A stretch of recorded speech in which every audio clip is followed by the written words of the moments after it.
ആ കുഞ്ഞുങ്ങളുടെ മുഖം മനസ്സിൽ നിന്നും മായുന്നില്ല. രാത്രി കണ്ണു കൂട്ടിയടയ്ക്കാൻ പറ്റാത്ത അവസ്ഥ.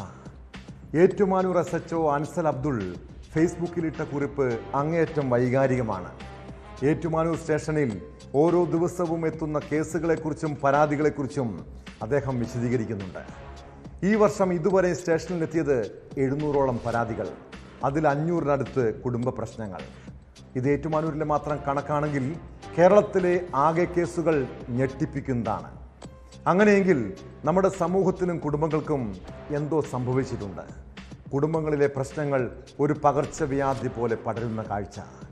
ഏറ്റുമാനൂരിലെ ജിസ്മോൾക്കും കരുനാഗപ്പള്ളിയിലെ താരയ്ക്കും പിന്നാലെ കൊട്ടാരക്കരയിൽ നിന്ന് മറ്റൊരു ദുരന്ത വാർത്തയാണ് കേട്ടത്. അവിടെ ജീവനൊടുക്കിയ ശരണ്യ 2ഉം 5ഉം വയസ്സ് പ്രായമുള്ള മക്കളെ എന്തായാലും കുരുതി കൊടുക്കാത്തത് ആശ്വാസം. പക്ഷേ കൊട്ടാരക്കരയിലെ യുവതിയുടെ ആത്മഹത്യയും പരിശോധിക്കേണ്ടതാണ്. ആ വാർത്തയിലേക്കാണ് പോലീസ് പട്രോൾ ആദ്യം പോകുന്നത്. സ്വാഗതം.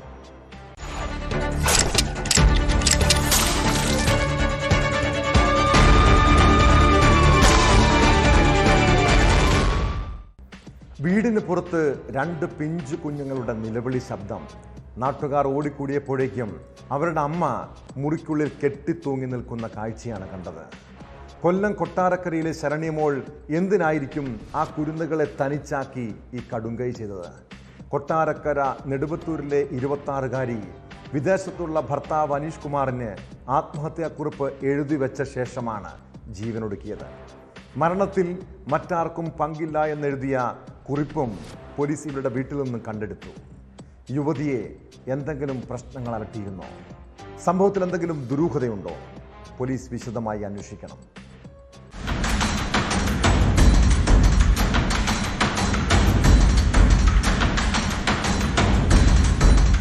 മൂന്നും 6ഉം വയസ്സുള്ള 2 മക്കളെ മുറിക്ക് പുറത്താക്കി വാതിലടച്ചതിനു ശേഷമാണ് ശരണ്യ സാരിത്തുമ്പിൽ കെട്ടിത്തൂങ്ങിയത്. കുട്ടികളുടെ കരച്ചിൽ കേട്ട് ഓടിയെത്തിയ നാട്ടുകാർ വാതിൽ ചവിട്ടി തുറന്നു നോക്കിയപ്പോൾ ഉത്തരത്തിൽ സാരിയിൽ തൂങ്ങിയ നിലയിൽ ശരണ്യയെ കണ്ടു. ജീവന്റെ നേരിയ തുടുപ്പുണ്ടായിരുന്ന ശരണ്യയെ ഉടൻ കൊട്ടാരക്കര താലൂക്ക് ആശുപത്രിയിൽ എത്തിച്ചെങ്കിലും ജീവൻ രക്ഷിക്കാനായില്ല. അന്വേഷിച്ചപ്പോൾ പറഞ്ഞത് ഈ പെൺകുട്ടി 2 കുഞ്ഞുങ്ങളോട് നമുക്ക് കൊട്ടാരക്കര പോകണം, ചുരിദാർ ഞാനൊന്ന് എടുത്തിട്ടെ എന്ന് പറഞ്ഞ് മുറിയിലോട്ട് കയറി കതവ് അടച്ചു. പിന്നീട് കതവ് തുറക്കത്തില്ല. അങ്ങനെ കുഞ്ഞുങ്ങൾ കിടന്ന് വാവിട്ട് കരയുകയും നിലവിളിക്കുകയൊക്കെ ചെയ്തു. അങ്ങനെ തൊട്ടടുത്തുള്ള അംഗൻവാടി തൊട്ടടുത്തുണ്ട്. അംഗൻവാടിയിലെയും തൊട്ടടുത്തുള്ളവരുടെ ബന്ധുക്കളായിട്ടുള്ള ആളുകളും എല്ലാം കൂടെ ഓടിച്ചെന്ന് കതവ് തുറന്നപ്പോഴാണ് ഈ വീടിൻ്റെ ഉത്തരത്തിൽ ഇങ്ങനെ തൂങ്ങി നിൽക്കുന്നത് കണ്ടത്. ശരണ്യയുടെ ഭർത്താവ് അനീഷ് കുമാർ വിദേശത്താണ്. എന്റെ മരണത്തിന് ഞാൻ മാത്രമാണ് ഉത്തരവാദിയെന്ന് അനീഷ് കുമാറിന് എഴുതിയ ആത്മഹത്യക്കുറിപ്പ് പോലീസ് കണ്ടെടുത്തു. ഇഞ്ചക്കാട്ടെ ഭർത്തൃവീട്ടിൽ താമസിച്ചു വരുന്ന ശരണ്യ 2 ദിവസം മുൻപാണ് കുടുംബ വീടായ നെടുവത്തൂരിൽ എത്തിയത്. ആത്മഹത്യയുടെ കാരണം പോലീസ് അന്വേഷിച്ചു വരികയാണ്. മൃതദേഹം പോസ്റ്റ്മോർട്ടത്തിനായി പാരിപ്പള്ളി മെഡിക്കൽ കോളേജിലേക്ക് മാറ്റി.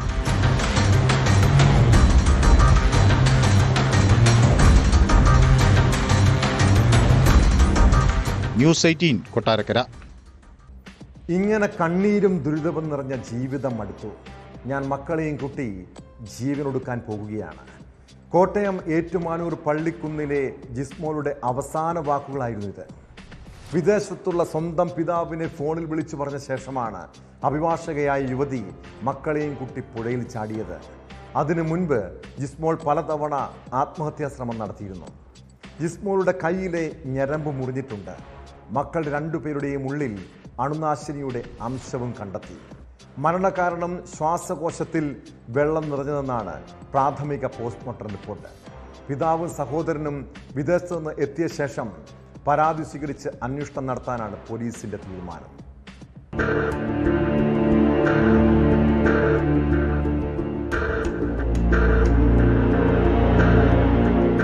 LLM ബിരുദധാരി, ഹൈക്കോടതിയിൽ അഭിഭാഷക, മുത്തോലി ഗ്രാമപഞ്ചായത്ത് മുൻ പ്രസിഡന്റ്, സാമ്പത്തിക ഭദ്രതയുള്ള കുടുംബാംഗം അഡ്വക്കേറ്റ് ജിസ്മോളുടെ പശ്ചാത്തലം ഇങ്ങനെയാണ്. പിന്നെ എന്തിനാണ് അവർ 2 പിഞ്ചുകുട്ടികളുമായി മീനച്ചിലാറ്റിൽ ജീവനൊടുക്കിയത്? ഈ ചോദ്യത്തിന്റെ ഉത്തരം തേടുകയാണ് പോലീസ്. ചൊവ്വാഴ്ച പലതവണ ജിസ്മോൾ ആത്മഹത്യാശ്രമം നടത്തിയതിന്റെ സൂചനകൾ പോലീസിന്റെ പ്രാഥമിക പരിശോധനയിൽ ലഭിച്ചിരുന്നു. പോസ്റ്റ്മോർട്ടം പ്രാഥമിക റിപ്പോർട്ടും ഇത് ശരിവെക്കുന്നു.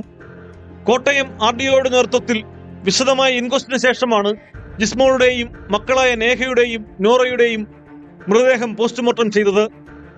4.5 മണിക്കൂറോളം നീണ്ടു നിന്നതായിരുന്നു പോസ്റ്റ്മോർട്ടം നടപടി. 3 പേരുടെയും ശ്വാസകോശത്തിൽ വെള്ളം നിറഞ്ഞതാണ് മരണകാരണം. ജിസ്മോളുടെ കയ്യിലെ ഞരമ്പ് മുറിഞ്ഞ നിലയിലായിരുന്നു. നടുവിന് മുകളിലും മുറിവേറ്റിട്ടുണ്ട്. കുട്ടികളുടെ ശരീരത്തിൽ അണുനാശിനിയുടെ അംശം കണ്ടെത്തി. ആറ്റിൽ ചാടുന്നതിന് മുമ്പ് ജിസ്മോൾ മക്കൾക്ക് അണുനാശിനി കൊടുത്തിരുന്നതായാണ് പോലീസിന്റെ നിഗമനം. സംഭവത്തിൽ അസ്വാഭാവിക മരണത്തിന് കേസെടുത്താണ് പോലീസ് അന്വേഷണം.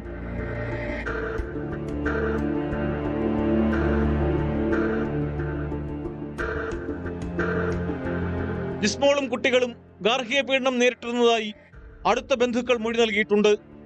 യുവതിയുടെ പിതാവും സഹോദരനും വിദേശത്തു നിന്നും എത്തിയ ശേഷം മൊഴി രേഖപ്പെടുത്തി അന്വേഷണം ഊർജിതമാക്കാനാണ് പോലീസിന്റെ തീരുമാനം. അതേസമയം ഏറ്റവും മിടുക്കിയായ സഹപ്രവർത്തക ആത്മഹത്യ ചെയ്തതിന്റെ ഞെട്ടലിലാണ് മുത്തോലി പഞ്ചായത്തിലെ അംഗങ്ങൾ. വിശ്വസിക്കാനാകാത്ത വിയോഗമെന്നാണ് നിലവിലെ പഞ്ചായത്ത് പ്രസിഡന്റും മുൻ പഞ്ചായത്ത് പ്രസിഡന്റുമാരുമെല്ലാം പറയുന്നത്. പഞ്ചായത്തിലാണെങ്കിലും അല്ലാതെ വ്യക്തിപരമായ ജീവിതത്തിലാണെങ്കിലും നല്ലൊരു സൗഹൃദമുള്ള ഒരു പെൺകൊച്ചായിരുന്നു. അതിൻ്റെ കാരണങ്ങൾ അവർ മാനസികമായിട്ട് അവൾക്ക് ചിലപ്പോൾ എന്തെങ്കിലും ബുദ്ധിമുട്ടുണ്ടായിരുന്നിരിക്കും. അത് ആരുമായിട്ട് ഷെയർ ചെയ്തതായിട്ട് ആരും പറയുന്നില്ല. അപ്പോൾ തീർച്ചയായിട്ടും അവരുടെ മനസ്സിനെ അതുപോലെ ഉലച്ച എന്തെങ്കിലും സംഭവം ഈ അടുത്തൊരു സമയത്ത് ഉണ്ടായിട്ടുണ്ടാവാം. സ്വകാര്യ ബസ് ഉടമയും കാരിത്താസ് ആശുപത്രിയിലെ ഇലക്ട്രിക്കൽ എഞ്ചിനീയറുമാണ് ജിസ്മോളുടെ ഭർത്താവ് ജിമ്മി. ജിമ്മിയോടും ചില ബന്ധുക്കളോടും പോലീസ് വിവരങ്ങൾ തേടിയിട്ടുണ്ട്. കുടുംബ പ്രശ്നങ്ങളാണ് ആത്മഹത്യക്ക് കാരണമെന്നാണ് പോലീസിന് കിട്ടിയ പ്രാഥമിക വിവരം. പക്ഷേ പെട്ടെന്ന് കൂട്ടാത്മഹത്യയിലേക്ക് നയിക്കാനുള്ള പ്രകോപനം എന്താണെന്ന് വ്യക്തമായിട്ടില്ല. ജിമ്മിയുടെ അമ്മയുടെ ചികിത്സയ്ക്കായി വീട്ടിലുള്ളവർ ആശുപത്രിയിൽ പോയിരുന്നപ്പോഴാണ് ദാരുണ സംഭവം ഉണ്ടായത്. ജിസ്മോളുടെ ഭർത്താവിനെതിരെ കാര്യമായ പരാതിയൊന്നുമില്ലെങ്കിലും കുടുംബത്തിലെ മറ്റംഗങ്ങൾക്കെതിരെ ഗാർഹിക പീഡനമടക്കമുള്ള പരാതികൾ ഉയർന്നു വരുമെന്നാണ് സൂചന.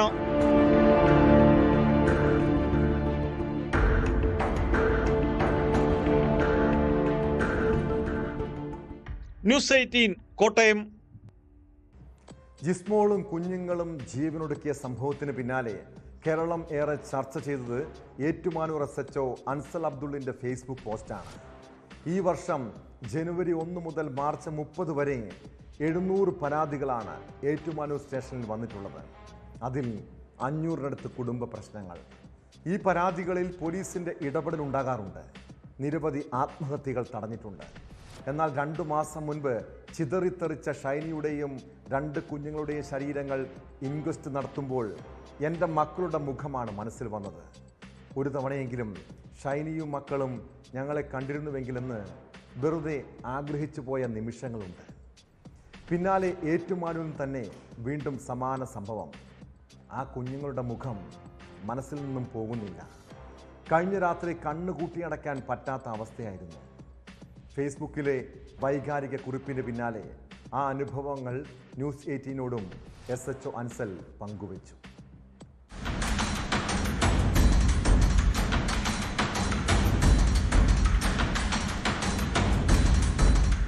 ഷൈനിയുടെ ആത്മഹത്യ, അതിന് പിന്നാലെ ഇപ്പോൾ ജിസ്മോളുടെ ആത്മഹത്യ, അതും കുട്ടികളുമായി ആത്മഹത്യ ചെയ്യുന്നു. അതിനിടെയാണ് ഏറ്റുമാനൂർ SHO അൻസിൽ അദ്ദേഹം വൈകാരികമായൊരു ഫേസ്ബുക്ക് പോസ്റ്റ്, പോലീസിൻ്റെ നിസ്സഹായാവസ്ഥ, ഇതെല്ലാം കൈകാര്യം ചെയ്യേണ്ടി വരുന്ന നിസ്സഹായാവസ്ഥ, പോലീസ് ഇവിടെ ചെയ്യുന്ന കാര്യങ്ങൾ, ഇതൊക്കെ അതിജീവിച്ചും ഈ മനുഷ്യരൊക്കെ ആത്മഹത്യയിലേക്ക് പോകുന്നു എന്നുള്ളതാണ്.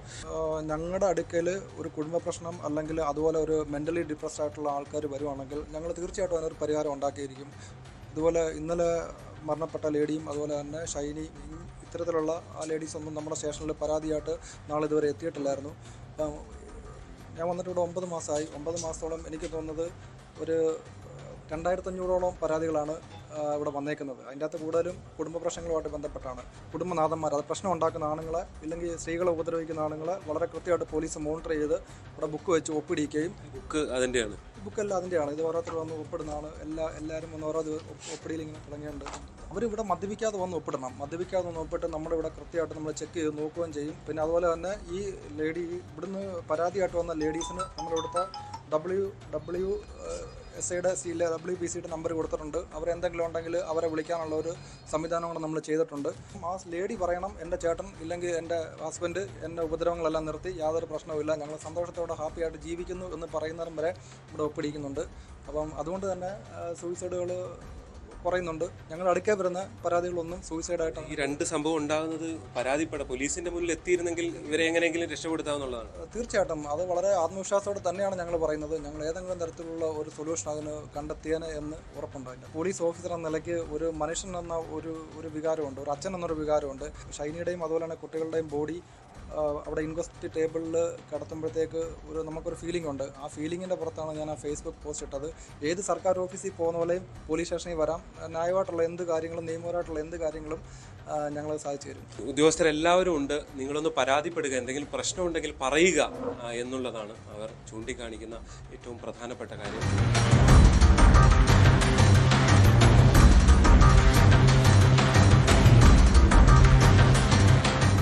ഏറ്റുമാനൂർ പോലീസ് സ്റ്റേഷനിൽ നിന്ന് ജി ശ്രീജിത്ത്, ന്യൂസ് 18.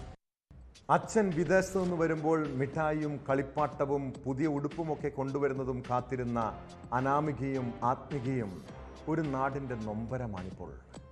അമ്മയുടെ ഒരു നിമിഷത്തെ അവിവേകം 1.5യും 6 വയസ്സുള്ള കുഞ്ഞുങ്ങളുടെ സ്വപ്നങ്ങളാണ് എരിഞ്ഞില്ലാതാക്കിയത്. കൊല്ലം കരുനാഗപ്പള്ളിയിൽ മക്കളെ ഒപ്പം നിർത്തി യുവതി തീ കൊളുത്തി ആത്മഹത്യ ചെയ്തത് സ്വത്ത് തർക്കത്തെ തുടർന്നാണ് വിവരം. പോലീസിന് ലഭിച്ച വിവരങ്ങൾ പ്രകാരം ഭർത്താവിൻ്റെ കുടുംബ ഓഹരി പ്രശ്നങ്ങളും സാമ്പത്തിക പ്രശ്നങ്ങളും സൂചിപ്പിച്ചിട്ടുണ്ട്. സംഭവത്തിൽ കേസെടുത്ത കരുനാഗപ്പള്ളി പോലീസ് ബന്ധുക്കളുടെ മൊഴി വിശദമായി ശേഖരിക്കും.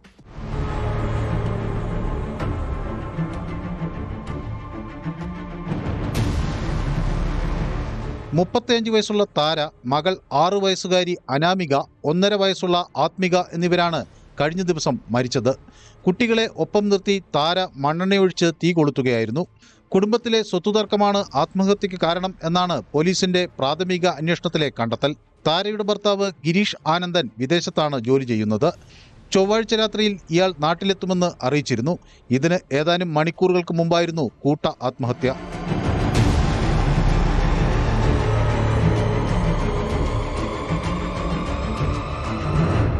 താരയും ഭർത്താവിന്റെ വീട്ടുകാരുമായി സ്വത്തുതർക്കങ്ങൾ നിലനിന്നിരുന്നു. ഇതിൽ കരുനാഗപ്പള്ളി പോലീസ് ഇടപെടുകയും ഭർത്താവ് നാട്ടിലെത്തിയ ശേഷം കാര്യങ്ങൾ പരിഹരിക്കാം എന്ന് അറിയിക്കുകയും ചെയ്തതാണ്. ഇതിനു പിന്നാലെയാണ് താര മക്കളെയും കൂട്ടി ജീവനൊടുക്കിയത്. പോസ്റ്റ്മോർട്ടത്തിന് ശേഷം മൃതദേഹങ്ങൾ സംസ്കരിച്ചു. സംഭവത്തിൽ ബന്ധുക്കളുടെ മൊഴി വിശദമായി ശേഖരിക്കുമെന്ന് പോലീസ് അറിയിച്ചു. കരുനാഗപ്പള്ളി പോലീസാണ് കേസെടുത്ത് അന്വേഷണം നടത്തിവരുന്നത്.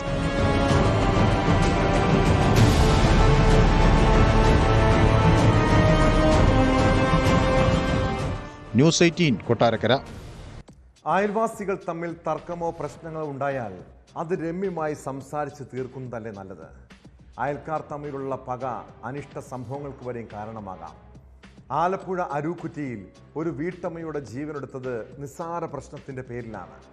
നാട്ടിലെ 2 വീട്ടുകാർ തമ്മിൽ നാളുകളായി നിലനിന്നിരുന്ന തർക്കത്തിനൊടുവിലാണ് അരൂക്കുറ്റി സ്വദേശിനി വനജയെ കൊലപ്പെടുത്തിയത്. അയൽവാസികളായ വിജേഷും സഹോദരൻ അജീഷും ചേർന്ന് വീട്ടമ്മയെ ചുറ്റിക കൊണ്ട് ആക്രമിക്കുകയായിരുന്നു. കേസിൽ പ്രതികളെ 2 പേരെയും പോലീസ് അറസ്റ്റ് ചെയ്തു.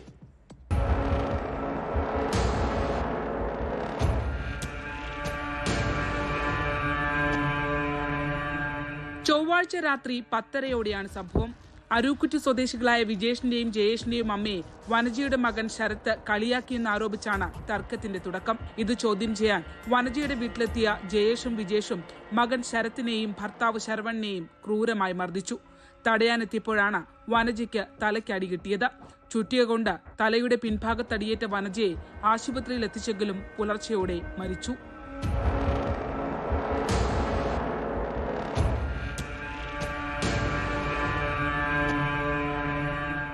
ആക്രമണത്തിൽ വനജയുടെ ഭർത്താവ് ശരവണിന് നെഞ്ചിലും മകൻ ശരത്തിന് ദേഹമാസകലവും പരിക്കേറ്റിരുന്നു. സംഭവശേഷം ഒളിവിൽ പോയ വിജേഷും ജയേഷും പിന്നീട് പൂച്ചാക്കൽ പോലീസിൽ കീഴടങ്ങുകയായിരുന്നു. കൊലക്കുറ്റമടക്കമുള്ള വകുപ്പുകളാണ് പ്രതികൾക്കെതിരെ പോലീസ് ചുമത്തിയത്.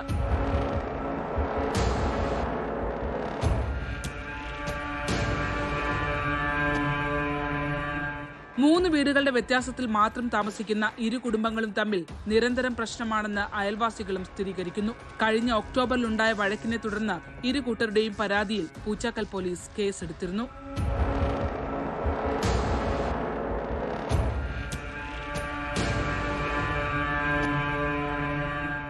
ന്യൂസ് 18 ആലപ്പുഴ. മദ്യപിച്ച് ലക്കുകെട്ട് കഴിഞ്ഞാൽ വെറുതെ വഴക്കും പ്രശ്നങ്ങളും സൃഷ്ടിക്കുന്നവരുണ്ട്. മദ്യലഹരിയിലുള്ള സംഘർഷം അക്രമത്തിലും കൊലപാതകത്തിലും കലാശിക്കുന്നതാണ് പതിവ്. തൃശൂർ വാടാനപ്പള്ളിയിലുണ്ടായ കൊലപാതകത്തിലും വില്ലനായത് മദ്യമാണ്.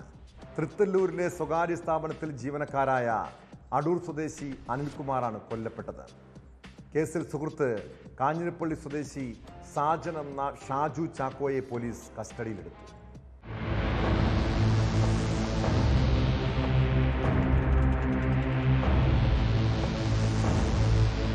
ചൊവ്വാഴ്ച രാത്രി 11:30യോടെയായിരുന്നു സംഭവം. താമസിച്ചിരുന്ന വീടിന്റെ ടെറസിലിരുന്ന് മദ്യപിക്കുന്നതിനിടയിൽ ഇരുവരും തമ്മിൽ വാക്കുതർക്കമുണ്ടായി. വാക്കുതർക്കത്തിനിടയിൽ കെട്ടിടത്തിന്റെ മുകളിൽ നിന്ന് അനിൽകുമാറിനെ താഴേക്ക് തള്ളിയിടുകയായിരുന്നെന്ന് പോലീസ് പറഞ്ഞു. തുടർന്ന് കല്ലുകൊണ്ട് തലക്കടിച്ചാണ് കൊലപ്പെടുത്തിയത്.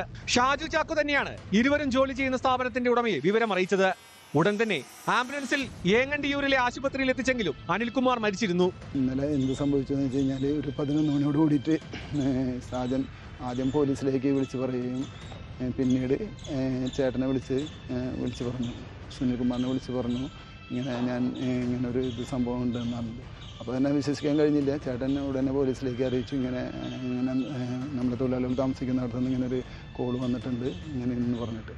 അപ്പോൾ ഓൾറെഡി പോലീസുകാർ ഇവിടെ എത്തുകയും ഇതിന് ശേഷം ചേട്ടനെ എത്തുകയും ചെയ്തു. ചേട്ടൻ ഇവിടെ താമസിക്കുന്നതുകൊണ്ട് കുറച്ച് ദൂരമാണ്. ചേട്ടൻ ഇവിടേക്ക് എത്തി കാര്യങ്ങൾ നോക്കുമ്പോൾ താഴെയാണ് ഈ അനികെടുക്കുന്നത്. കാഞ്ഞിരപ്പള്ളി സ്വദേശിയായ ഷാജു ചാക്കോയെ വാടാനപ്പള്ളി പോലീസ് സ്ഥലത്തെത്തി കസ്റ്റഡിയിലെടുത്തു. വിശദമായ ചോദ്യം ചെയ്യലിന് ശേഷം ഇയാളുടെ അറസ്റ്റ് രേഖപ്പെടുത്തി. തൃത്തല്ലൂർ മോൾ ബസാറിലെ ഗോഡൌൺ ഡ്രൈവർമാരാണ് ഇരുവരും. സ്ഥാപനത്തിന്റെ പിന്നിലുള്ള വീട്ടിലാണ് ഇവർ താമസിച്ചിരുന്നത്. 40-കാരനായ അനിൽകുമാർ പത്തനംതിട്ട അടൂർ സ്വദേശിയാണ്.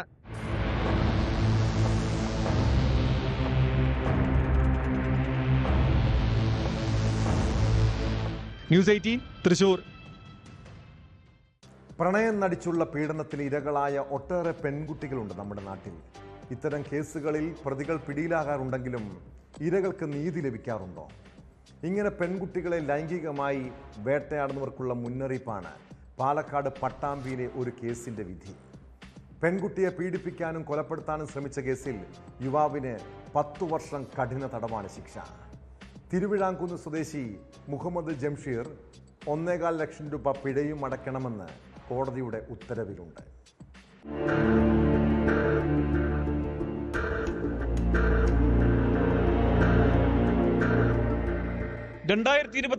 മണ്ണാർക്കാടാണ് കേസിനാസ്പദമായ സംഭവം. പെൺകുട്ടിയോട് പ്രണയം നടിക്കുകയും ലൈംഗിക ഉദ്ദേശത്തോടെ വീട്ടിൽ അതിക്രമിച്ചു കയറി കിടപ്പുമുറിയിൽ വെച്ച് പീഡിപ്പിക്കാൻ ശ്രമിക്കുകയുമായിരുന്നു. ചെറുത്ത പെൺകുട്ടിയുടെ കഴുത്തിൽ ഷാൾ മുറുക്കി കൊലപ്പെടുത്താൻ ശ്രമിച്ചതായാണ് കേസ്. പ്രതി തിരുവിഴാംകുന്ന് സ്വദേശി 23 വയസ്സുകാരൻ മുഹമ്മദ് ജംഷീറിനെ വിവിധ വകുപ്പുകളിലായി 10 വർഷം കണ്ണുതടവിനും 1,25,000 രൂപ പിഴയടയ്ക്കാനുമാണ് കോടതി ശിക്ഷിച്ചത്.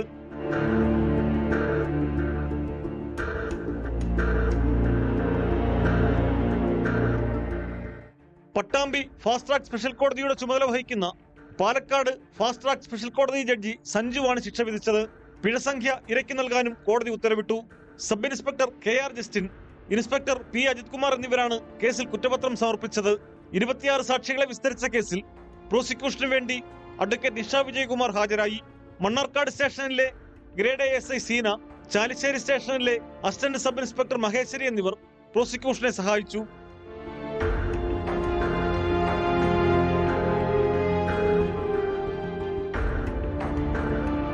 ന്യൂസ് 18 പട്ടാമ്പി. കരുനാഗപ്പള്ളി ജിം സന്തോഷ് കൊലക്കേസിലെ മുഖ്യപ്രതി അലുവ അതുൽ ഒരിക്കൽ പോലീസിന്റെ കൺമുന്നിൽ നിന്ന് രക്ഷപ്പെട്ടതാണ്. സംസ്ഥാനത്തെമ്പാടും പോലീസ് വല വിരിച്ച് തിരച്ചിൽ നടത്തുമ്പോൾ ആലുവയിൽ നിന്ന് കടന്നു കളഞ്ഞ പ്രതി പിന്നെ പൊങ്ങിയത് തമിഴ്നാട്ടിലാണ്. ഒടുവിൽ തമിഴ്നാട് തിരുവള്ളൂരിൽ വെച്ച് പോലീസിന്റെ വലയിലായി. ദിവസങ്ങൾ നീണ്ട അന്വേഷണത്തിനൊടുവിൽ സാഹസികമായാണ് പോലീസ് അതുലിനെ പിടികൂടിയത്. ഇതോടെ സന്തോഷിനെ കൊലപ്പെടുത്തിയ കേസിലെ മുഴുവൻ പ്രതികളും അറസ്റ്റിലായി.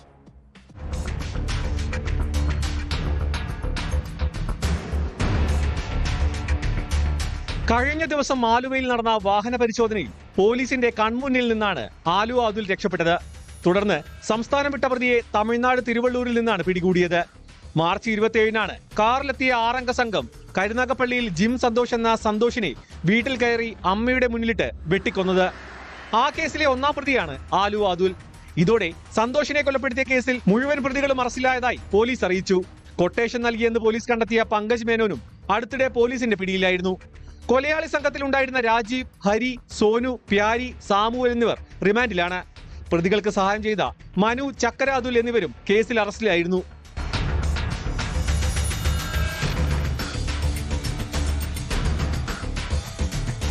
ആലുവയിൽ വെച്ച് കാറിൽ സഞ്ചരിക്കവേ ആലുവ അതുൽ പോലീസിന്റെ മുന്നിൽ പെട്ടിരുന്നു. ഇയാളുടെ ഒപ്പം ഭാര്യയും കുഞ്ഞും ഉണ്ടായിരുന്നു.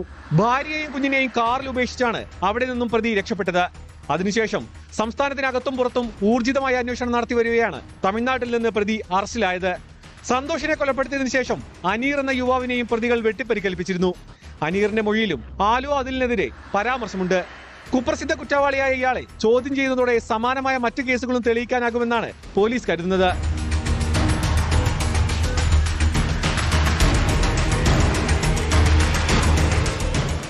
ന്യൂസ് 18 കൊട്ടാരക്കര. പീഡനക്കേസിൽ വീണ്ടും ജയിലിൽ പോകേണ്ടി വരുമോ എന്ന മാനസിക സംഘർഷം. അതിനിടെ മാപ്പപേക്ഷിക്കുന്ന വീഡിയോ പുറത്തുവന്നതിൻ്റെ മാനഹാനി. ഹൈക്കോടതി അഭിഭാഷകൻ PG മനു ആത്മഹത്യ ചെയ്തത് പീഡനക്കേസിലെ അതിജീവിതയുടെ ഭർത്താവിൻ്റെ പ്രേരണയിലെന്നാണ് ആരോപണം. യുവതിയുടെ വീട്ടിലെത്തി PG മനു മാപ്പ് പറയുന്ന ദൃശ്യങ്ങൾ പ്രചരിപ്പിച്ചത് ഭർത്താവെന്നാണ് കണ്ടെത്തൽ. മനുവിൻ്റെ ആത്മഹത്യയിൽ യുവാവിനെ പോലീസ് അറസ്റ്റ് ചെയ്തു.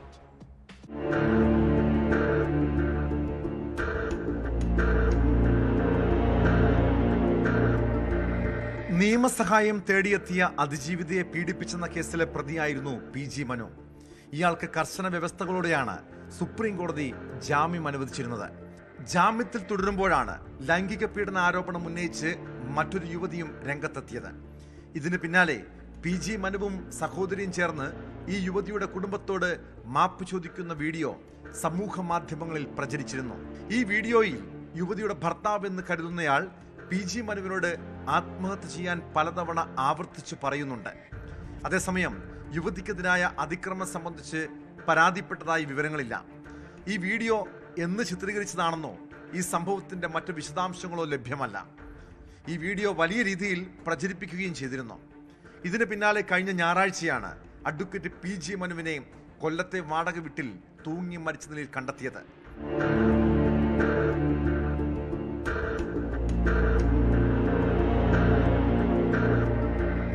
ഡോക്ടർ വന്ദനാദാസ് കൊലക്കേസിൽ പ്രതിഭാഗത്തിനു വേണ്ടി ഹാജരായിരുന്നത് മനുവായിരുന്നു. ഈ കേസിന്റെ ഭാഗമായാണ് അഡ്വക്കേറ്റ് മനു കൊല്ലത്തെത്തി വാടക വീട്ടിൽ താമസം ആരംഭിച്ചത്. ജൂനിയർ അഭിഭാഷകൻ മനുവിനെ ഫോണിൽ വിളിച്ചെങ്കിലും പ്രതികരണം ഉണ്ടായിരുന്നില്ല. ഇതോടെ അഭിഭാഷകർ വീട്ടിലെത്തി പരിശോധിച്ചപ്പോഴാണ് മനുവിനെ തൂങ്ങി മരിച്ച നിലയിൽ കണ്ടെത്തിയത്.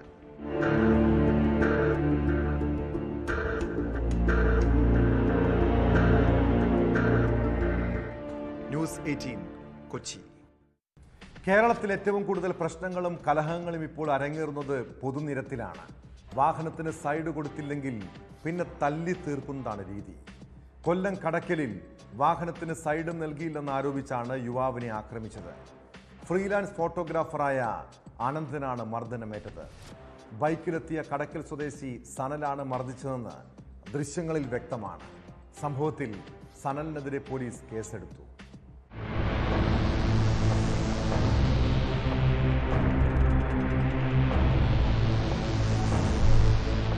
ഉച്ചയ്ക്ക് 12 മണിയോടെ കടക്കൽ മാർക്കറ്റിന് സമീപമായിരുന്നു സംഭവം. പള്ളിമുക്ക് ഭാഗത്തു നിന്നും കടക്കലിലേക്ക് കാറിൽ വരികയായിരുന്നു അനന്തൻ. ബൈക്കിലെത്തിയ സനലിന് സൈഡ് നൽകിയില്ലെന്ന് ആരോപിച്ച് വാക്കേറ്റമുണ്ടാവുകയും സനൽ കാറിന് കുറുകെ ബൈക്ക് നിർത്തി അനന്തനെ പിടിച്ചിറക്കി മർദ്ദിക്കുകയുമായിരുന്നു. മുമ്പ് അപകടത്തിൽ വലതു കൈയിലെ വിരലുകൾ നഷ്ടപ്പെട്ടയാളാണ് അനന്തൻ. അസഭ്യം പറഞ്ഞ് മർദ്ദിക്കുകയായിരുന്നെന്ന് ഇയാളുടെ പരാതിയിൽ പറയുന്നു. ഈ ബൈക്കുകാരൻ എൻ്റെ ഫ്രണ്ടിൽ കൂടെ വന്ന് ക്രോസ് ചെയ്ത് നിർത്തിയിട്ട് എൻ്റെ ഡോറിൻ്റെ അവിടെ വന്നിട്ട് എന്നെ ആദ്യം അടിക്കുകയാണ് ചെയ്തത്. അടിച്ചിട്ട് ചീത്ത വിളിച്ചിട്ട് ഡോറ് തുറന്ന് വെച്ച് എന്നെ പിടിച്ച് ഇറക്കിയിട്ട് സൈഡ് തന്നില്ലെന്നും പറഞ്ഞുകൊണ്ട് ചീത്ത വിളിയായി ഇതായി. എന്നെ ഇവിടെ കഴുത്തിലും അത് കണക്ക് എന്നെ എൻ്റെ ഇവിടെയൊക്കെ മൊത്തം ഇടിച്ച് എൻ്റെ കൈ ഒന്നാമത് ഓൾറെഡി ഞാൻ വികലാംഗനാണ്. ഈ കൈക്കൊരു സ്വാധീനം ഇല്ലാത്തതാണ്. അപ്പോൾ ഈ കൈയാണ് മാക്സിമം പിടിച്ചത് ഓടിച്ചല്ല ഓൾറെഡി തിരിച്ചു കളഞ്ഞു. എന്നിട്ട് പിന്നെ അവിടുത്തെ നാട്ടുകാരെല്ലാവരും കൂടെ വന്ന് മാറ്റി. അങ്ങനെ ഞാൻ പിന്നെ കടയ്ക്ക് ഹോസ്പിറ്റലിൽ ചികിത്സ തേടിയായിരുന്നു. പിന്നെ സ്റ്റേഷനിൽ കേസ് കൊടുത്തിട്ടുണ്ട്. സംഭവം കണ്ട വഴിയാത്രക്കാരാണ് ഇരുവരെയും പിടിച്ചുമാറ്റിയത്. അനന്തൻ കടക്കൽ പോലീസിൽ പരാതി നൽകിയിട്ടുണ്ട്.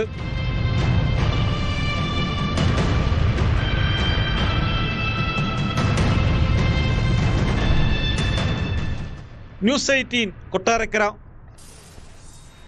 അധ്യാപകരുടെ PF അക്കൗണ്ട് ഹാക്ക് ചെയ്ത് മുഖ്യമന്ത്രിയുടെ ദുരിതാശ്വാസ നിധിയിലേക്ക് പണം മാറ്റാൻ ശ്രമിച്ച കേസ്. നിരവധി തട്ടിപ്പ് കേസുകൾ വേറെയും. മലപ്പുറം കാടമ്പുഴയിലെ ഒരു അധ്യാപകന്റെ തട്ടിപ്പ് രീതികളെക്കുറിച്ച് അറിഞ്ഞാൽ ആരും ഒന്ന് അമ്പരക്കും.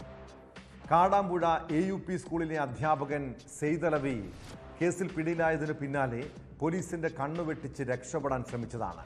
കസ്റ്റഡിയിൽ നിന്ന് രക്ഷപ്പെട്ടെങ്കിലും അധികം വൈകാതെ വീണ്ടും അയാൾ പിടിയിലായി.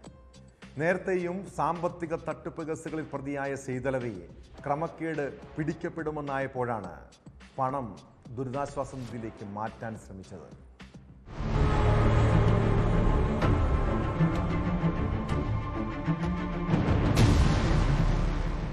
സഹപ്രവർത്തകരുടെ പ്രൊവിഡന്റ് ഫണ്ട് അക്കൗണ്ടുകൾ ഹാക്ക് ചെയ്ത് മുഖ്യമന്ത്രിയുടെ ദുരിതാശ്വാസ നിധിയിലേക്ക് പണം മാറ്റാൻ ശ്രമിച്ചെന്നാണ് കേസ്. കാടാമ്പുഴ AUP സ്കൂളിലെ കമ്പ്യൂട്ടർ അധ്യാപകനാണ് പ്രതി സെയ്തലവി. പ്രധാന അധ്യാപികയുടെ അറിവോ സമ്മതമോ ഇല്ലാതെയാണ് സെയ്തലവി പണം മാറ്റാൻ ശ്രമിച്ചത്. ചില അധ്യാപകരുടെ അക്കൗണ്ടുകളിൽ നിന്ന് പണം നഷ്ടപ്പെട്ടതായി ശ്രദ്ധയിൽപ്പെട്ടതിനെ തുടർന്ന് നടത്തിയ അന്വേഷണത്തിലാണ് സംഭവം പുറത്തുവന്നത്.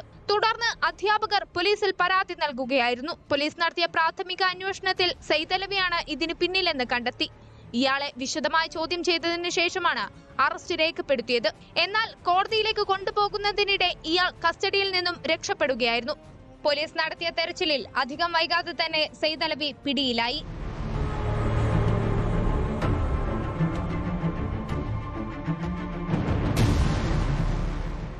സെയ്തലവിക്കെതിരെ സമാനമായ 8 കേസുകൾ നിലവിലുണ്ടെന്ന് പോലീസ് അറിയിച്ചു. സംഭവത്തിൽ കൂടുതൽ അന്വേഷണം നടക്കുകയാണ്. സെയ്തലവി ഒറ്റയ്ക്കാണോ കൃത്യം ചെയ്തതെന്നും മറ്റാരെങ്കിലും ഇതിൽ പങ്കാളികളാണോ എന്നും പോലീസ് പരിശോധിച്ചു വരുന്നു. ക്രമക്കേട് പിടിക്കപ്പെടുമെന്നായപ്പോഴാണ് പണം ദുരിതാശ്വാസ നിധിയിലേക്ക് മാറ്റാൻ ശ്രമിച്ചതെന്നാണ് സൂചന. സംഭവത്തെക്കുറിച്ച് വിദ്യാഭ്യാസ വകുപ്പും അന്വേഷണം ആരംഭിച്ചു.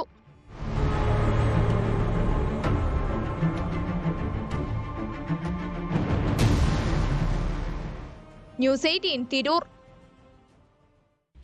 പല കോർപ്പറേറ്റ് സ്ഥാപനങ്ങളും ജീവനക്കാർക്ക് ശമ്പളത്തിന് പുറമെ ജോലി മെച്ചപ്പെടുത്താൻ ഇൻസെന്റീവും പാരിതോഷിക തുകയും ഒക്കെ നൽകാറുണ്ട്. അത് അവരുടെ കഠിനാധ്വാനത്തിനുള്ള പ്രതിഫലമാണ്. ഇങ്ങനെ കഷ്ടപ്പെട്ട് ജോലി ചെയ്യുന്നവരുടെ പണം കൊള്ളയടിക്കുന്ന മേലുദ്യോഗസ്ഥരെ അങ്ങനെ വെറുതെ വിടാൻ കഴിയുമോ? മുത്തൂറ്റ് ജീവനക്കാരുടെ ഇൻഷുറൻസ് ആനുകൂല്യവും ഇൻസെന്റീവും തട്ടിയെടുത്തത് 2 മേലുദ്യോഗസ്ഥരാണ്. മുൻ CGM രഞ്ജിത്ത് രാമചന്ദ്രൻ, മുൻ CEO തോമസ് P. രാജൻ എന്നിവർ ചേർന്ന് 12 കോടി രൂപയാണ് തട്ടിയെടുത്തത്. കേസിൽ 2 പേരെയും എറണാകുളം സൗത്ത് പോലീസ് ചോദ്യം ചെയ്തു. കോടതി നിർദ്ദേശപ്രകാരമാണ് ഇരുവരും സ്റ്റേഷനിൽ ഹാജരായത്.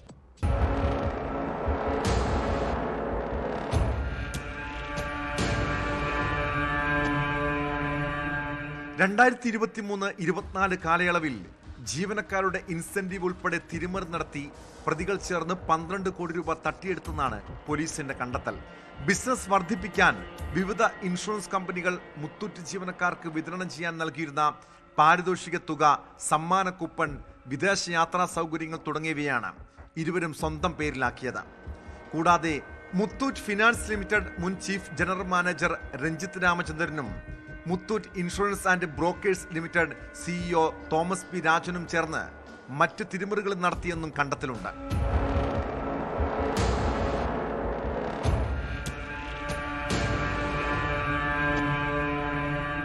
പോലീസ് കേസെടുത്ത ഉടൻ ഇരുവരും മുൻകൂർ ജാമ്യത്തിന് ശ്രമിക്കുകയായിരുന്നു.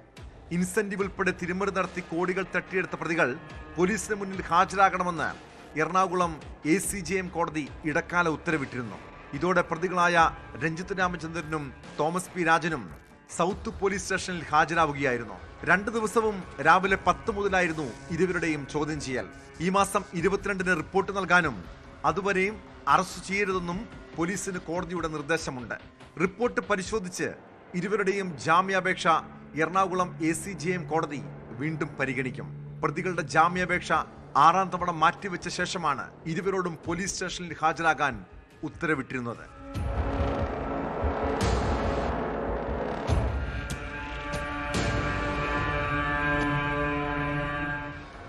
ന്യൂസ് 18 കൊച്ചി. കൊല്ലം പുനരൂരിലും പരിസര പ്രദേശങ്ങളിലും നാട്ടുകാരുടെ ഉറക്കം കെടുത്തുന്ന നിരവധി കള്ളന്മാരുണ്ട്. ഇവിടെ കവർച്ചയും കൊള്ളയും തുടർക്കഥയായതോടെ മോഷ്ടാക്കളെ പിടികൂടാൻ പോലീസ് രംഗത്തിറങ്ങി. അങ്ങനെ നിരവധി മോഷണ കേസുകളിലെ പ്രതിയെ പുനലൂർ പോലീസ് അറസ്റ്റ് ചെയ്തിരിക്കുന്നു. പത്തനംതിട്ട തോട്ടപ്പുഴശ്ശേരി സ്വദേശി ഷാജൻ ചാക്കോയാണ് പോലീസിന്റെ പിടിയിലായത്. തിരക്കേറിയ സ്ഥലങ്ങളിൽ നിർത്തിയിട്ടിരിക്കുന്ന വാഹനങ്ങൾ കുത്തിത്തുറന്ന് മോഷണം നടത്തുന്നതാണ് ഇയാളുടെ രീതി.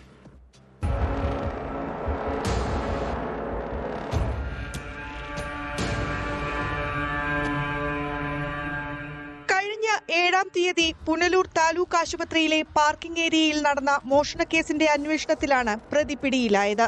പത്തനംതിട്ട മരുതിമൂട് അശോക ഭവനിൽ അശോക് കുമാറിന്റെ ഓട്ടോറിക്ഷയിൽ നിന്നാണ് പ്രതി പത്തനംതിട്ട തോട്ടപ്പുഴശ്ശേരി സ്വദേശി ഷാജൻ ചാക്കോ പണം കവർന്നത്. ആശുപത്രിയിൽ കീമോതെറാപ്പിക്കെത്തിയ അശോക് കുമാറിന്റെ ഓട്ടോറിക്ഷയുടെ ഡാഷ്ബോർഡിൽ സൂക്ഷിച്ചിരുന്ന 8600 രൂപയാണ് നഷ്ടമായത്. CCTV ദൃശ്യങ്ങൾ പരിശോധിച്ച് പോലീസ് നടത്തിയ അന്വേഷണത്തിൽ പത്തനംതിട്ടയിൽ നിന്നാണ് പ്രതിയെ പിടിച്ചത്.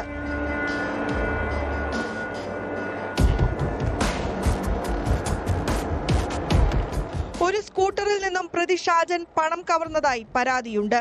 തിരക്കേറിയ സ്ഥലങ്ങളിലെ പാർക്കിംഗ് ഏരിയയിൽ നിർത്തിയിട്ടിരിക്കുന്ന വാഹനങ്ങൾ കുത്തിത്തുറന്ന മോഷണം നടത്തുന്ന രീതിയാണ് ഇയാളുടേത്. മുമ്പ് സമാന മോഷണ കേസുകളിൽ ഷാജൻ ജയിൽ ശിക്ഷ അനുഭവിച്ചിട്ടുണ്ടെന്നും പോലീസ് പറഞ്ഞു.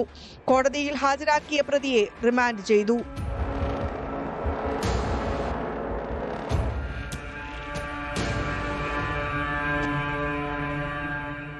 ന്യൂസ് 18 പുനലൂർ. വളർത്തു നായയോട് ഉടമസ്ഥൻ കാട്ടിയ കൊടും ക്രൂരത കഴിഞ്ഞ ദിവസം പോലീസ് പട്രോൾ റിപ്പോർട്ട് ചെയ്തിരുന്നു. തൊടുപുഴയിൽ ഉടമ വെട്ടിപ്പരിക്കേൽപ്പിച്ച വളർത്തുനായ ചത്തെന്ന വാർത്തയാണ് ഒടുവിൽ പുറത്തു വന്നത്. നായയുടെ ശരീരത്തിലുണ്ടായിരുന്നത് 10ഓളം മുറിവുകൾ. ആക്രമണത്തിന് പിന്നാലെ അനിമൽ റെസ്ക്യൂ ടീമിന്റെ സംരക്ഷണയിലായിരുന്നു നായ. സംഭവത്തിൽ ഉടമ ഷൈജു തോമസിനെതിരെ തൊടുപുഴ പോലീസ് കേസെടുത്തിട്ടുണ്ട്.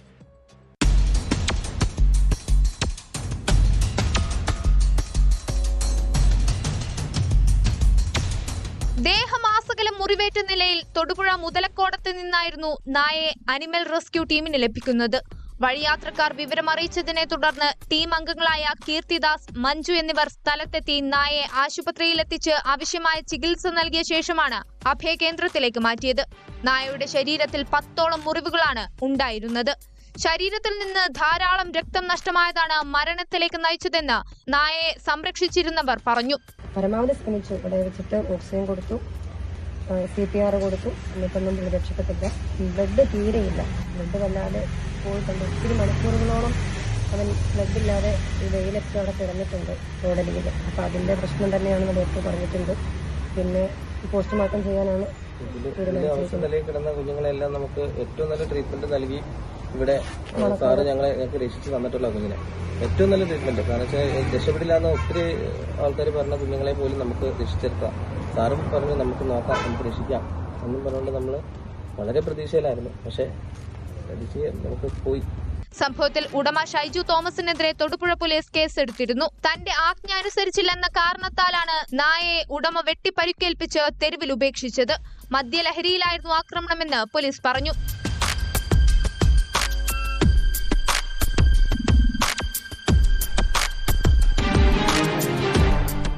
ന്യൂസ് 18 ഇടുക്കി. തൊട്ടടുത്തുള്ള വീടുകളിൽ വരെയും പോലീസ് അന്വേഷിച്ചെത്തുന്നു. നാട്ടുകാരിൽ അനാവശ്യമായി ഭീതി പരത്തുന്നു. ജാമ്യ വ്യവസ്ഥകൾ പാലിച്ചുകൊണ്ട് നാട്ടിൽ കഴിയുന്ന മാധ്യമപ്രവർത്തകൻ സിദ്ദിഖാപ്പനെ എന്തിനാണ് പോലീസ് വേട്ടയാടുന്നത്? സംഭവത്തിന് പിന്നാലെ സിദ്ദിഖാപ്പന്റെ കുടുംബം DGPക്ക് പരാതി നൽകിയിരിക്കുകയാണ്. പോലീസ് നടപടിയിൽ അന്വേഷണം വേണമെന്നും കുടുംബത്തിന്റെ ആശങ്ക അകറ്റണമെന്നും ആവശ്യപ്പെട്ട് സിദ്ദിഖിന്റെ ഭാര്യയാണ് പരാതി നൽകിയത്.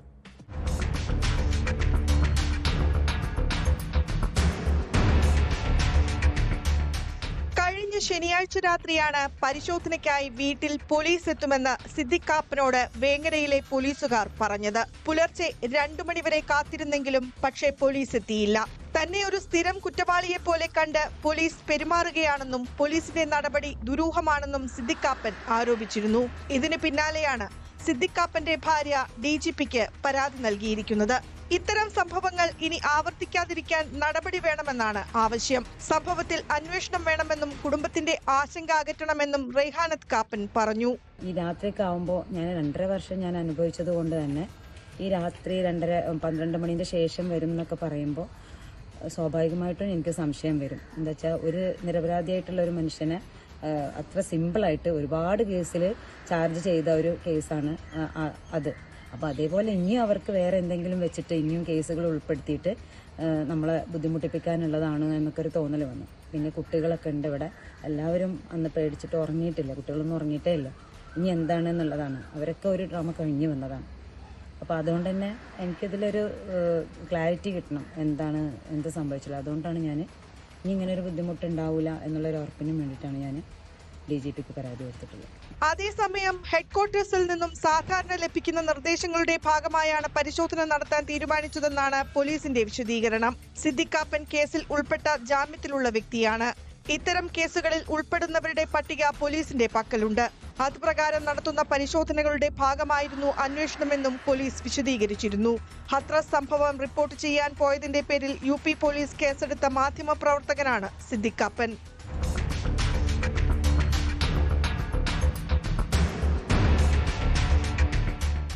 ന്യൂസ് 18 മലപ്പുറം. തിരുവനന്തപുരം കവടിയാറിലെ വീട് നിർമ്മാണം, ഫ്ളാറ്റ് വാങ്ങൽ, സ്വർണ്ണക്കടത്തുൾപ്പെടെ ADGP MR അജിത് കുമാറിനെതിരെ ഗുരുതര ആരോപണങ്ങൾ ഉയർന്നതാണ്.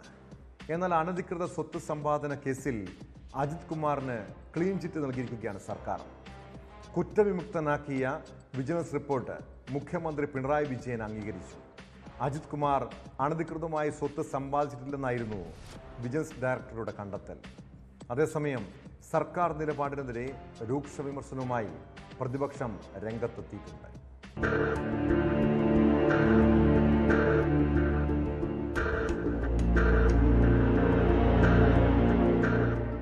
ADGP MR Ajith കുമാറിനെതിരെ PV Anwar ഉന്നയിച്ച ആരോപണങ്ങളിലായിരുന്നു വിജിലൻസ് അന്വേഷണം.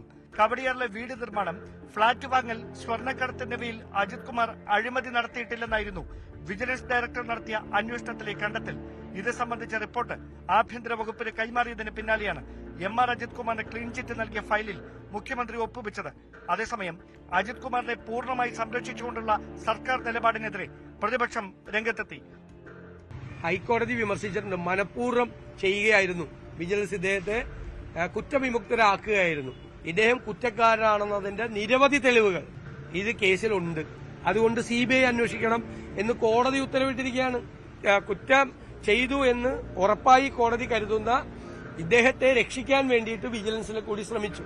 മുഖ്യമന്ത്രിയുടെ വിജിലൻസ് അന്വേഷിച്ച് അജിത് കുമാറിനെ കുറ്റവിമുക്തരാക്കി. പിണറായി വിജയൻ ഇഷ്ടപ്പെട്ടവർ ഏത് കോടതി കുറ്റക്കാരനാണെന്ന് പറഞ്ഞാലും അവരെ എന്ത് വില കൊടുത്ത് അദ്ദേഹം സംരക്ഷിക്കും. നേരെ മറിച്ച് അദ്ദേഹത്തിന് ഇഷ്ടമില്ലാത്തവർ തെറ്റ് ചെയ്തില്ലെങ്കിലും അവരെ തെറ്റുകാരാക്കും. അജിത് കുമാറിന്റെ കേസിലാണെങ്കിലും KM എബ്രഹാമിന്റെ കേസിലാണെങ്കിലും വേണ്ടപ്പെട്ടവരെ എന്ത് വൃത്തികെട്ട മാർഗം സ്വീകരിച്ചും പിന്തുണയ്ക്കുക എന്നുള്ള സമീപനമാണ് മുഖ്യമന്ത്രി. ഇപ്പോഴും പോലീസ് ഭരിച്ചുകൊണ്ടിരിക്കുന്നത് അജിത് കുമാറാണ്, അതിലൊരു തർക്കവുമില്ല. ഇത്രയും അഴിമതി ആരോപണങ്ങളെക്കുറിച്ച് പലതരത്തിലുള്ള അന്വേഷണങ്ങൾ നടക്കുന്ന ഒരു വ്യക്തിയെ കേരളത്തിലെ DGP ആക്കാൻ വേണ്ടിയിട്ട് ശുപാർശ ചെയ്തിട്ട് ആ ശുപാർശന്റെ റിപ്ലൈക്ക് കാത്തിരിക്കുകയാണ്. അതേസമയം P വിജയനെതിരായ വ്യാജമൊഴി ആരോപണത്തിൽ അജിത് കുമാറിനെതിരെ ക്രിമിനൽ കേസെടുക്കാമെന്ന സംസ്ഥാന പോലീസ് മേധാവിയുടെ ശുപാർശയിൽ ആഭ്യന്തര വകുപ്പ് ഇപ്പോഴും മൗനം തുടരുകയാണ്. നിലവിലെ സംസ്ഥാന പോലീസ് മേധാവി വരുന്ന മെയ് 30 വിരമിക്കാനിരിക്കെ DGP സ്ഥാനത്തേക്കുള്ള UPSC ബോർഡിന്റെ ചുരുക്കപ്പട്ടികയിൽ MR അജിത് കുമാറിന്റെ പേര് ഉൾപ്പെട്ടേക്കുമെന്ന അഭ്യൂഹങ്ങൾക്കിടെയാണ് വിജിലൻസിന് പുറമെ MR അജിത് കുമാറിന് ക്ലീൻ ചിറ്റ് നൽകിക്കൊണ്ടുള്ള സർക്കാർ നടപടി.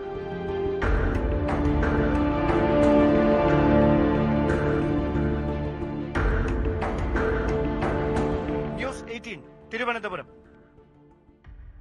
കുറ്റകൃത്യങ്ങളുടെ മറ്റു ചില വാർത്തകൾ ചുരുക്കത്തിൽ. തനിക്കെതിരായ ഗൂഢാലോചനയിൽ അന്വേഷണം നടത്തണമെന്നാവശ്യപ്പെട്ട് മുഖ്യമന്ത്രിയുടെ chief principal secretary KM Abraham മുഖ്യമന്ത്രിക്ക് കത്ത് നൽകി.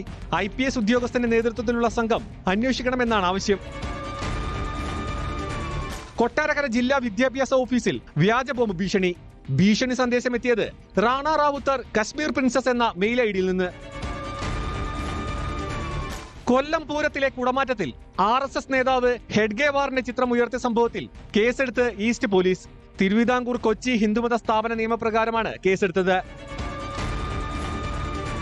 ഇടുക്കി കുമളിയിൽ വന്യമൃഗത്തെ വേട്ടയാടുന്നതിനിടെ 4 സംഘം വനം വകുപ്പിന്റെ പിടിയിൽ.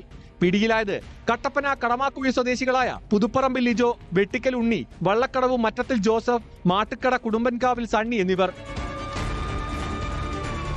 ഇതര മതത്തിലുള്ളയാളെ വിവാഹം ചെയ്ത യുവതിയെ വിശാഖപട്ടണത്ത് ദുരൂഹ സാഹചര്യത്തിൽ മരിച്ച നിലയിൽ കണ്ടെത്തി.